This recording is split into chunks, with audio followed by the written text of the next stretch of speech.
Northern আয়ারল্যান্ডের বেলফাস্টের city হলের সামনে শনিবার এক সুন্দর দৃশ্য দেখা যায়। কয়েক হাজার মানুষ বর্ণবাদের বিরুদ্ধে এবং শান্তির সমর্থনে জড়ো হন। বিক্ষোভকারীদের হাতে থাকা প্ল্যাকার্ডে লেখা ছিল বর্ণবাদের বিরুদ্ধে নানা স্লোগান। লাইফে কখন কি হয় গ্যারান্টি আছে, তাই ইন্স্যুরেন্স করুন সিটি ব্যাংকে, কারণ ইন্স্যুরেন্স করলে সিটিতে সুরক্ষা পাবেন নিশ্চিতে। এই অস্থিরতার শুরু গত সোমবারের একটি ছুরিকাঘাতের ঘটনা থেকে। ওই ঘটনার ভিডিও সামাজিক মাধ্যমে ছড়িয়ে পড়ার পরে বেলফাস্টে 2 রাত ধরে অভিবাসন বিরোধী সহিংসতা চলে। এই ঘটনায় হাদি আল ওদিদ নামে এক সুদানি নাগরিককে হত্যা চেষ্টার দায়ে অভিযুক্ত করা হয়েছে। নর্দার্ন আয়ারল্যান্ডের ঘটনার রেশ কাটতে না কাটতেই উত্তাল হয়ে ওঠে ব্রিটেনের ব্রাইটন।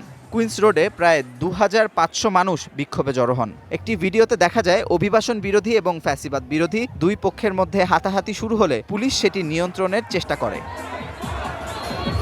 সেখানে ফ্যাসিবাদ বিরোধী আন্দোলনকারীদের সংখ্যা অভিবাসন বিরোধীদের তুলনায় অনেক বেশি ছিল। প্রত্যক্ষদর্শীরা জানান সংঘর্ষ চলাকালীন একে অন্যের দিকে পানি ছুড়ে মারে। বেলফাস্ট ও ব্রাইটন দুই শহরেই বর্তমানে সতর্ক অবস্থানে আছে পুলিশ।